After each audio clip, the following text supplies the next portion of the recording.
Okay, welcome to a very special interview that we have here with Zilliqa and the undisputed welterweight champion of the world, Terence "Bud" Crawford.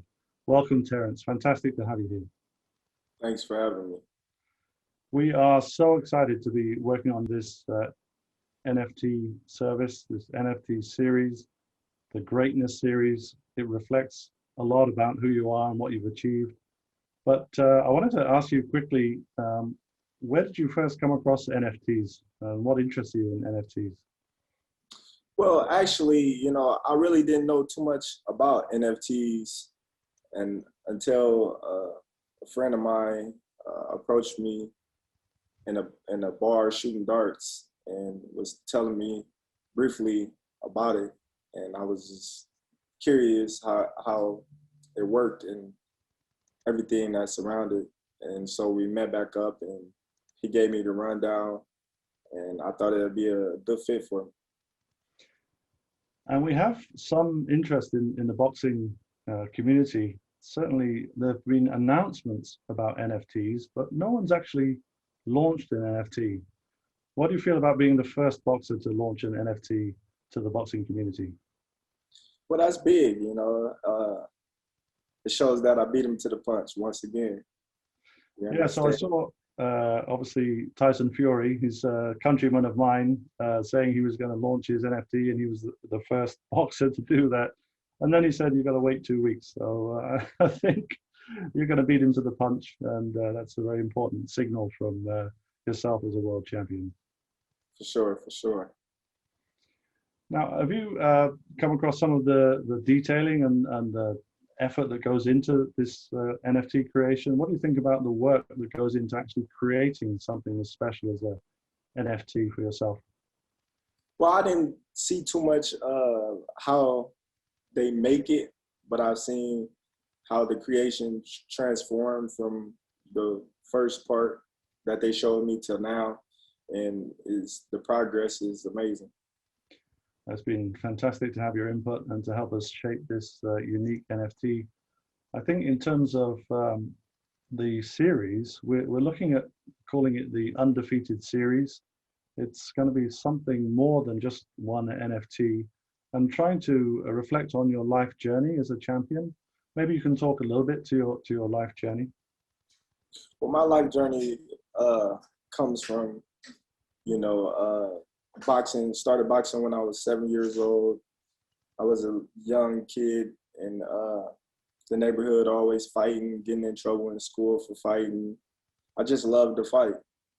One day, the owner of the gym, Carl Washington, he noticed me and asked me if I was interested in boxing. And I told him I couldn't talk to strangers. And I actually went home to tell my parents. And here he comes knocking on the door. And he asked my mom, can I box? And I was telling her, that's the man I was, trying to talk to me. And she had explained to me that my dad and my uncle boxed for the same individual and that he's no stranger to them. I just didn't know him. So I started boxing at the age of 7. And then I started going to the boxing gym, getting in trouble, because I was a little hard-headed and whatnot. So I started playing football, basketball, wrestling. I had left the sport of boxing. And then in 2002, I came back to the sport of boxing with a different mindset, with a different urge to really focus and learn the sport. And I won the nationals my first year back. And from there on, I just felt like I can really take this boxing far in life and serious, because this is my way out of the ghetto. So I just started really putting the work and the grind to the mat and, get what I can get out of it. And I'm here now. Yeah, well, hopefully we can encapsulate that in an NFT series. NFTs themselves last forever. You'll be a champion forever on the blockchain. When did you first get involved in crypto? What was your first introduction to the crypto community? My first introduction was Bitcoin.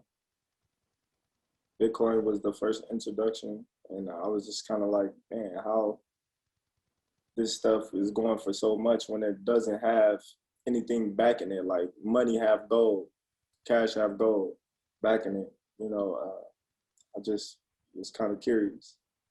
Everyone asks you what year you got in because they always have a price in their head. Oh yeah, sure, sure.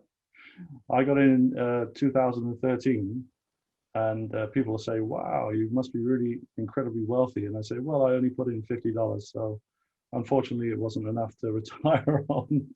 Right. And I'm thinking about the uniqueness of the NFTs. Your merchandise collection is astonishing. I mean, some of the designs are incredible, and we're linking the merchandise to the NFT. Could you perhaps talk to some of those factors? Yes, I have. I talked to the team that was actually creating the NFT, and we kind of familiar with each other quite a bit, a little bit. So then people can obviously have special access to some of your merchandise through the NFT, which I think is a unique opportunity for anyone who's bidding when the time comes. And we also hope that there are extra bonus opportunities for those who invest. I'm quite excited myself to see how far this can go. I mean, we ourselves are looking at a lot of sports stars, working with a lot of sports stars, and trying to build up not just a one-off NFT, but something which really reflects you as a champion and leaves a legacy for you on the NFT blockchain registration. So ideally, we will have something which can last forever, and a fan will always be able to keep and refer to when they are thinking about a great champion like yourself. So it's fantastic to be partnering with you, and Zilliqa is very proud to have you as our world champion, first boxer on NFTs in the world. And it's been great to talk to you, and I wish you all the very best in your next fight. Thank you. I appreciate it.